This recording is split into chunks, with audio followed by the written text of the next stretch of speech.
स्त्री पुरुष का एक दूसरे के प्रति आकर्षित होना नैसर्गिक है।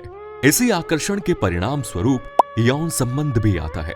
पर क्या आप जानते हैं, हमारे धर्म शास्त्रों में शारीरिक संबंध को लेकर कुछ विशेष नियमों का प्रावधान करते हुए बताया गया है कि किस वक्त शारीरिक संबंध से दूर रहना चाहिए और इसके पीछे क्या पौराणिक कारण है। जो इसका पालन नहीं करता उसको इसका खामियाजा भी भुगतना पड़ता है। मित्रों, इसके पीछे एक पौराणिक कथा है जो हम आगे आपको बताने जा रहे हैं। पौराणिक समय की बात है। महर्षि कश्यप अपनी यज्ञशाला में पूजा पाठ की तैयारी में लगे हुए थे। उसी वक्त उनकी अर्धांगिनी दिति वहां आ पहुंची, जिनके मन में एक तेज पुत्र की कामना चल रही थी।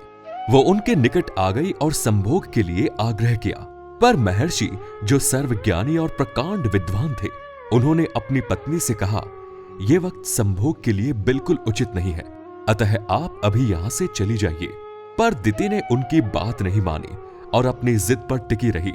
ऐसे में अपनी पत्नी के प्रेम और जिद में वो विवश हो गए और उन्होंने अपनी पत्नी की बात मान ली। कुछ देर बाद दिति ने उनसे अपने इस कृत्य के लिए क्षमा भी मांगी। पर महर्षि ने कहा, हे देवी, मैंने तुम्हें इस समय अपने से दूर होने के लिए कहा था, पर तुमने मेरी एक न सुनी। तुम्हारा ये अपराध अक्षम्य है। काम के आवेश में होने के कारण तुम्हारा चित्त अशुद्ध हो गया था।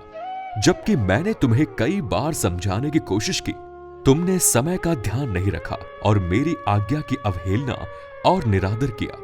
तुमने रुद्र गणों का तिरस्कार किया है। अब इसका परिणाम बहुत ही बुरा होगा।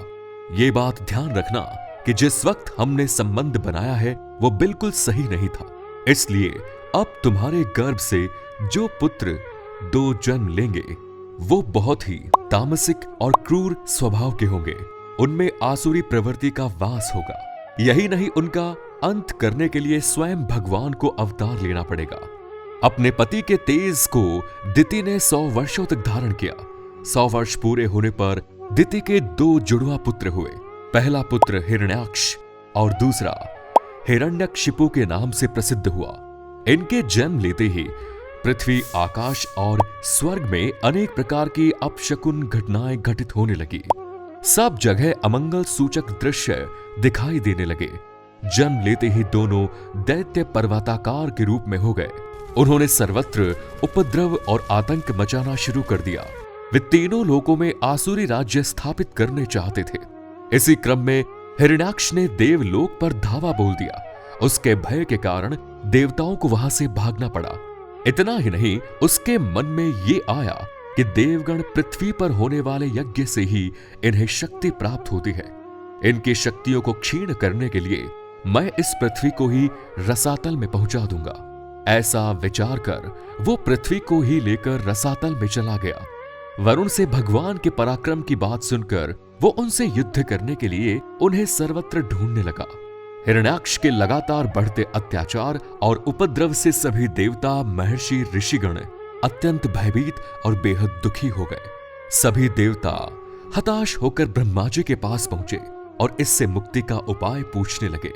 ब्रह्मा जी ने इस बात को सुना और उसी समय ब्रह्मा जी के संकल्प से स्त्री पुरुष का एक जोड़ा उत्पन्न हुआ जो मनु शतरूपा के नाम से विख्यात हुआ। ब्रह्मा जी ने उन्हें मैथुनी सृष्टि की आज्ञा दी। मनु ने कहा, प्रभु, आप मेरी भावी मानवीय प्रजा के रहने योग्य स्थान बतलाइए, क्योंकि पृथ्वी तो जल में डूबी हुई है। पृथ्वी को इस संकट से बचाने के लिए तथा हिरण्याक्ष के संहार के लिए ब्रह्मादि देवगणों ने प्रभु का स्मरण किया। देवताओं के इस आराधना के फलस्वरूप अचानक से वहां ब्रह्मा जी प्रकट हुए, जिनकी नासिका से अंगूठे के बराबर एक श्वेत वराह शिशु उत्पन्न हुआ। उत्पन्न होते ही वो बहुत ज्यादा बड़े आकार वाला हो गया। सभी लोगों ने वराह रूपी श्री हरि की वंदना की। देखते देखते भगवान वराह ने समुद्र में छलांग लगा दी और जल को चीरते हुए रसातल में जा पहुंचे। भगवान को अपने उद्धार के लिए आया जानकर पृथ्वी देवी ने उनकी स्तुति की। इसके बाद भगवान ने बड़ी भयंकर गर्जना की और अपनी दाढ़ों पर पृथ्वी को रखकर समुद्र से बाहर निकालने लगे।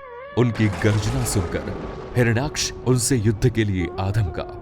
ये दृश्य देखकर सभी देवताओं में हर्ष की लहर दौड़ गई और वे पुष्प वर्षा के साथ प्रभु की वंदना करने लगे। भगवान वराह पृथ्वी को स्थापित करके अंतर्ध्यान हो गए। इस प्रकार श्वेत वराह कल्प की सृष्टि प्रारंभ हुई। इसलिए हमारे धर्म में शारीरिक संबंध के लिए समय का ध्यान रखने को बोला गया। मित्रों, इसके अलावा ब्रह्म वैवर्त पुराण के अनुसार पूर्णिमा, अमावस्या, तीज त्योहार पर भी शारीरिक संबंध नहीं बनाना चाहिए। साथ ही जिस दिन घर में कोई पूजन हो या किसी ने उपवास रखा हो, उस दिन भी पति पत्नी को एक दूसरे से दूरी बनाकर रखनी चाहिए।